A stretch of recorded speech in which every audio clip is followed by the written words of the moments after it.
The secret to getting ahead is getting started. So the bigger question is, kailan mo ba sisimulan? Kasi when it comes to pagsisimula, a lot of people will say, baka kasi mahirap, baka hindi para sa akin.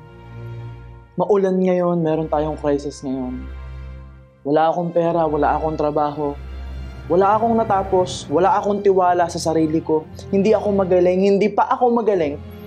Hindi ko alam kung paano. Ang daming negative. And yes, there's a lot of excuses. And those are valid excuses na pwede mo sabihin para hindi mo masimulan. Alam naman natin, napaka-negative ng mundo.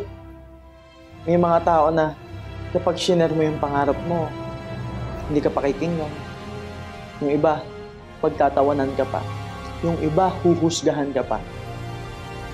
May mga tao na kapag nag-share ka ng negative, ng mga bagay na hindi magandang nangyari sa'yo, sasamantalihin nila yon para i-mindset ka, para i-down ka lalo.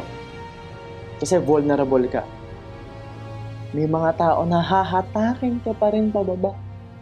Dahil gusto nila pare-pareho kayo. Dahil gusto nila lahat kayo nandun lang sa baba. Sobrang daming hatred ang umiikot. Kaya ikaw, takot kang magsimula. Daming tao na nagsasabi na pag hindi ka nakatapos, hindi ka magiging successful. Ang daming tao nagsasabi na kailangan mo ng malaking puhunan, kailangan mo ng malaking pera para magnegosyo ka.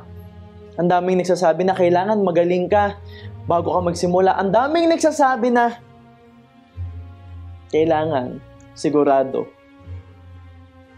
Sigurado ka ba dyan? Kaya mo ba talaga? Baka naman hindi yan para sa'yo. At ang mahirap doon, yun din yung iniisip mo na baka hindi yun para sa'yo.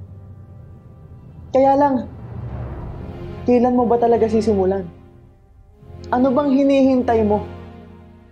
Kasi kung titingin ka lang sa mga excuses, again, there are a lot of valid excuses available.